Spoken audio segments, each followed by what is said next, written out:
everyone, welcome back to Add to Your Faith Ministries Synoptic Gospel Study. I'm Elizabeth Lanu-Bardhan, and we're continuing with our study across Matthew, Mark, and Luke, and sometimes John.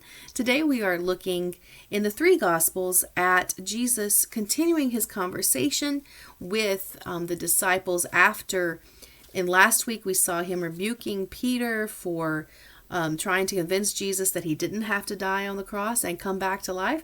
After he rebuked him and told him, you're not setting your mind on the things of God, but on things of man, he then continues with today's admonition. So let's read this in Matthew chapter 16, starting in verse 24.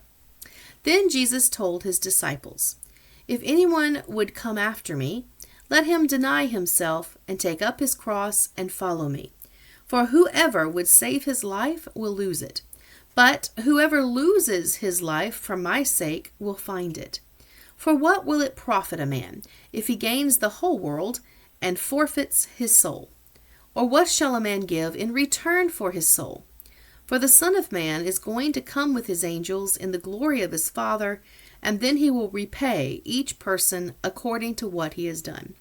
Truly, I say to you, there are some standing here who will not taste death until they see the Son of Man coming in his kingdom.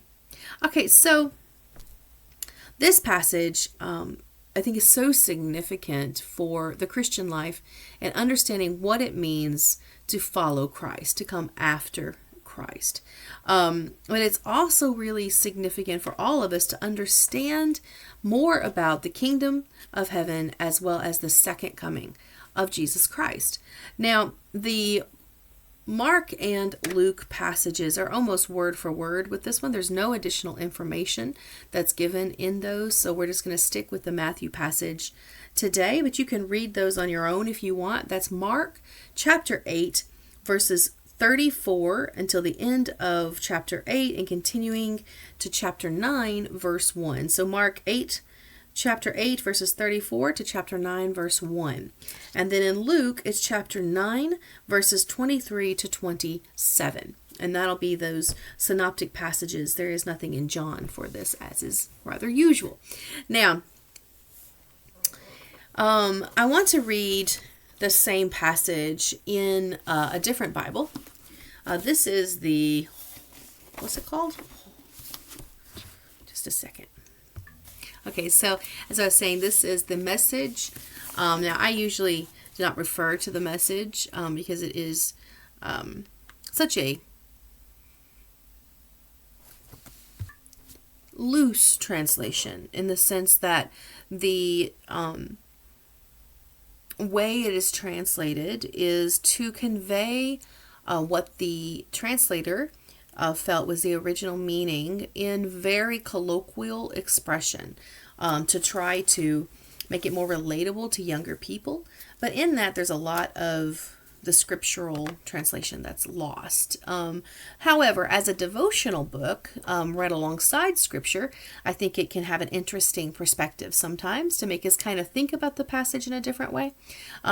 Anyway, so I just want to read this because it's such a interesting way of stating this passage that Eugene Peterson did here. So looking at the Message, chapter 16, starting in verse 21. I apologize, starting in verse 24. Then Jesus went to work on his disciples. Anyone who intends to come with me has to let me lead. You're not in the driver's seat. I am. Don't run from suffering. Embrace it.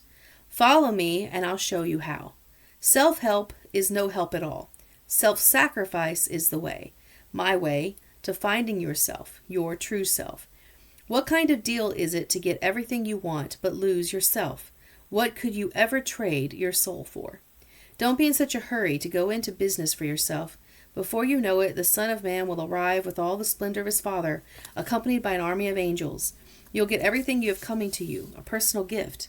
This isn't pie in the sky by and by. Some of you standing here are going to see it take place. See the Son of Man in kingdom glory. Okay, so again, he uses a lot of very colloquial American expressions to try to convey what he thinks is the good thought, but I really like what he says here Anyone who tends to come with me has to let me lead. So again, how that's worded in the ESV is, if anyone would come after me, let him deny himself and take up his cross and follow me. Now, all of that to say, it's very important that we understand what Jesus's expectations for us are. Like, what is Jesus saying it means to be his disciples? And then how can we live that lifestyle in our daily walk? Okay, so if anyone would come after me, let him deny himself, take up his cross, and follow me. For whoever would save his life will lose it. Now, the save his life in this scripture has a extra phrase. The same Greek word can mean either soul or life, depending on the context. Twice in this verse and twice in verse 26. So when it says, what would you give in exchange for your soul? That can also be life. So traditionally, this is translated as life in the beginning and soul in the second part, but it's the same word the whole time. So for whoever would save his life or soul will lose it, but whoever loses his life or soul for my sake will find it. For what will it profit a man if he gains the whole world and loses his or forfeits his soul or life? And what shall a man give in return for his soul or life? So with that in mind, what does it mean to give up your soul? So for whoever would save his life will lose, but whoever loses his life or soul for my sake will find it. How do we lose our soul, lose our life for the sake of Christ? And the opposite side, what do people do when they're trying to save their life or save their soul themselves? So I think there's the spiritual and there's the physical aspects of what Jesus is saying here. Physically, when it comes to following Christ, people are hesitant because of what they have to give up in their life. Maybe they have to give up riches. Maybe they have to give up nice homes. Maybe they have to give up comfortable living. Maybe they have to give up living for self, living in sin, etc. Because serving Christ means being obedient to whatever he says is the way he wants to be followed. And we have to choose to give up our lives to be able to find them. To be able to find true happiness, true purpose, we have to let Jesus lead, as Eugene Peterson says. Now, Jesus goes on to clarify, for what will it profit a man if he gains the whole world and forfeits his soul or forfeits his life? If you give up your soul in exchange for what you think will be a profit, you think the whole world will be a profit, but you have to give up your life and your soul for that. We only get one life. Reincarnation is wrong, right? Like, that's not true. So we get one life to try with all of our best intentions to serve the Lord, to obey Christ, to live for him. And if you get caught up in this world's mentalities of living for money, living for power, and you get the whole world, you get power over the whole world, or you get all the money in the world, or you get all of the authority in the world, whatever it is you think has value, and you pursue that with your whole life, and you get to the end of your life and you're like, what did I live for? And there's no more life left. You have given up your life in pursuit of that thing or that position or that money or whatever, and you get it, and then you realize that it's pointless, that there is no value, and now you have forfeited, you've given up your life trying to get that thing. And then you have the other aspect of your soul. People try to save themselves. They try to do what they think will put them to heaven. Maybe it's a different religion. They're worshiping idols, or they're serving a different God, and they get to the end of their life and they realize that they forfeited their soul. They followed this path of what they thought would be devotion to God, and they realize that it's not. In our lives, we have one chance to live our life for God, and we have one soul that either is going to spend eternity in heaven or in hell. And the choices that we make every day and the choices we make as an arc of our life is either forfeiting our one chance for the wrong thing or forfeiting our soul for that eternal existence. And either way, that's terrifying. No one wants to get to the end of their life, be that at old age or be that with a sudden death, and realize that what they focused on their entire life was wrong.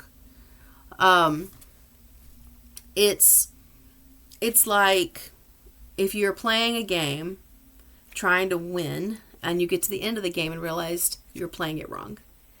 That was not the goal. That you conquered this thing or you won this thing, but that didn't actually win the game and you lose. Jesus said that the only way to not waste our life and endanger our soul, the only correct way is to deny ourselves, take up his cross, and follow me. Deny ourselves, take up the cross, and follow me. What does that mean? I think deny myself, everyone kind of knows what that means. You got to deny yourself. When you want to live in a way that's not honoring to God, when you want to live in sin, when you want to live for self, you have to deny that and say, okay, no, I can't live that way. I have to deny that. I have to say no to me. Okay? Deny myself, deny my own thought, my own logic, my own heart. We can't follow our own heart because it is desperately wicked. We can't follow our own logic because it'll end in the wrong place. So I have to deny me and say, no, you are wrong. The right way is Jesus. The wrong way is working for more good in my life than bad, or working for a spirituality that makes me feel good but doesn't match scripture, or live for a different religion or idol, and then that logically may make sense to me. And I have to deny that and say, no, my culture, my religion, my soul mentality is wrong, and I deny it. I say, no, I'm not going to live in my mindset. I deny myself. And then after we recognize that we are wrong and that we are going to get ourselves in hell and waste our lives, then we need to take up his cross and follow him. So 2 things: take up the cross and follow Jesus. How do you take up the cross of Christ? What does that mean? Jesus had to carry his own cross, the thing that he was crucified on. He had to carry that himself to his own punishment. It makes me think of when children are told to go get their own paddle or stick or whatever people would use to punish kids, especially in the past. You see that a lot as a style in literature. We like, go get your own stick. And you hear, people talking about that, where people had to go cut a stick off a tree and get their own whipping stick. That kind of historical self-punishment, being involved in your own punishment, is what some people would say taking up your cross. Not that we're supposed to punish ourselves, but that we accept the suffering that is necessary for our life. When there is suffering, when there is trouble, that we recognize that suffering is something that God is using to change us into his image, and that the way we respond to that suffering is really important. Am I responding in anger and frustration, in being unkind, unloving, ungodly, or is that suffering something that is making me more humble, more thankful, more filled with joy? Am I responding in the spirit? Am I responding in the flesh? And taking up that cross in many ways is accepting the suffering that's necessary to be changed into the image of Christ. In other ways, in taking up the cross, I think it's surrendering to God's will. Jesus's call was to be crucified. Our call is to accept whatever God's plan for our life is. And if that's to be a missionary and to leave your home, then you accept and you take up your cross and you follow Christ. You stay with him. You go where he's going. And the plan for your life is what you accept. Maybe he calls you to be a stay-at-home mom when you want to work. And so you have to take up that cross and follow Christ. Maybe he calls you to be a working mom when you want to stay at home. And you take up that cross and you follow Christ. You follow what he says he wants for you, and you surrender to that. You take up your cross. If Jesus had not been willing to take up his cross, if he had been not willing to surrender to that suffering, to follow the Father's will for his life, then none of us could be saved. And each one of us, for the sake of our lives having purpose and our souls having eternity, we have to submit to God.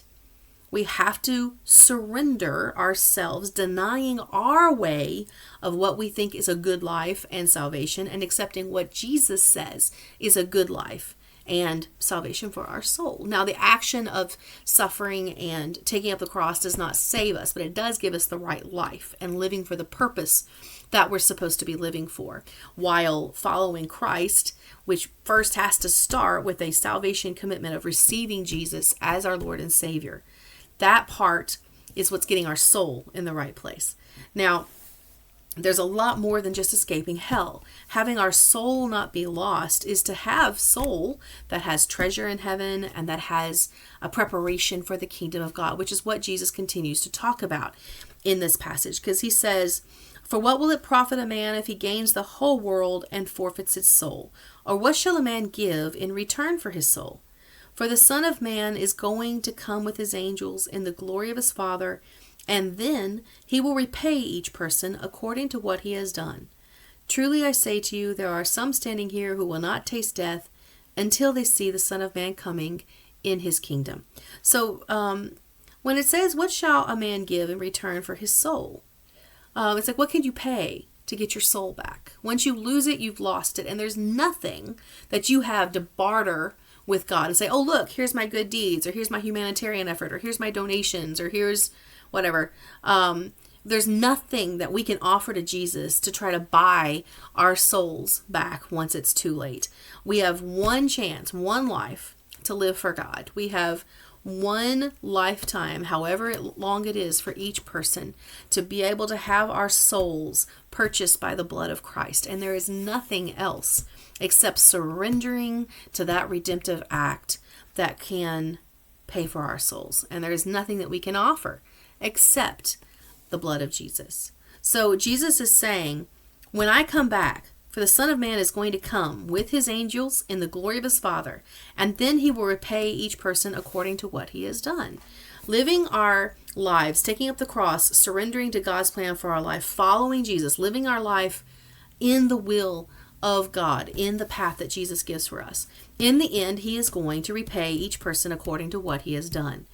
In the kingdom of God, we're going to want the rewards that God has established for us. It is very important that we value what God says is valuable, because if we don't, then we're missing out on eternity's treasures. Right now on earth, it is very easy to treasure things that we think have value but don't truly have value. And it's very easy to put our hopes and our dreams on that human logic and planning, and say, well, if I do this, this, and this, then I'll be set for life. And that's what the man did who was building his barns. He said, look, I've got plenty. I don't need anything. I'm going to build giant barns to store everything I have. And I'll say, soul, be at peace. Take your rest. You have nothing to worry about. It's done. And then he died that night after thinking that. And that idea that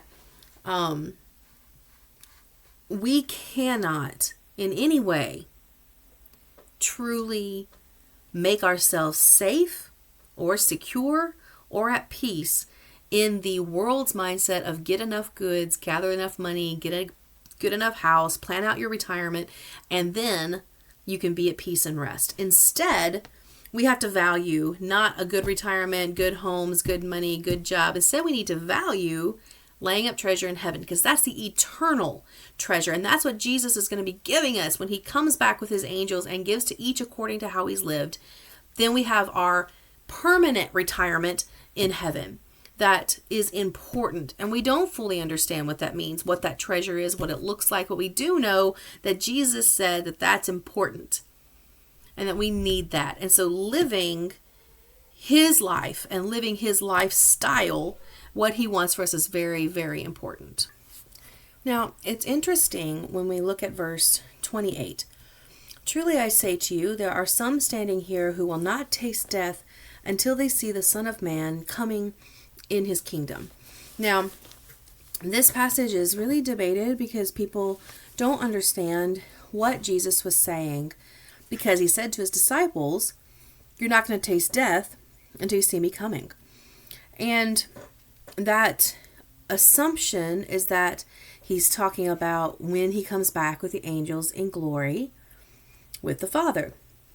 Now, some people say that what Jesus meant was this next passage, the Transfiguration, that was Jesus in glory, and so that's what he was promising. But I personally think that Jesus in this passage is talking about two different things. He talks about his second coming when he is going to reward everyone, but he also is talking about a part of the reward, a part of the kingdom, a part of everything that's happening that he's saying to these disciples is that they are going to see the Son of Man coming in his kingdom. Now, that doesn't say coming back. In 27, he says, for the Son of Man is going to come with his angels in the glory of his Father. Clearly, that's the second coming at the end. But when he comes with the Father, the glory of the Father, with the angels. But this last verse, he says, you will see the Son of Man coming in his kingdom. Now, the disciples saw that. They saw Jesus coming into his kingdom, being given the kingdom with his death, burial, and resurrection. When Jesus conquered death and hell, when in his resurrection, the word is not really proved, but he was showing that he had truly paid for all the sins of the world, and the church age begins. All of that is Jesus coming into his kingdom from the Father. So you will not taste death until you see the Son of Man coming in his kingdom. So Jesus came in his kingdom. Like, this part happened with the death, burial, and resurrection, where the kingdom of heaven, the coming of the spiritual kingdom began. Jesus started his kingdom on earth at this point with the disciples as the church was spread. Now, as I said, some people would say that this is simply talking about that some of those disciples were going to see Jesus transfigured in the next passage, that was him coming into glory. So there are different ways to interpret this passage, and I'd love to hear what your thoughts are on it. You can comment on this video or send me a message so that I can see what you're thinking and what you really see as the meaning in this passage. But generally, when I look at these passages, when I look at like this paragraph from verse 24 to 28, when Jesus is saying the point of life is live for Christ, you need to deny yourself, stop living in that human mentality. You need to take up your cross. You need to accept whatever God wants you to surrender to. And you need to obey Jesus, live your life for him, so that your life is honoring to God, so that your life has purpose, and so that your soul has reward. And that as part of helping the disciples look forward for the eternal kingdom, he was saying, but you're going to see the kingdom starting. You're going to see me coming into this kingdom before you die. Whereas the rest of the kingdom was going to be much later.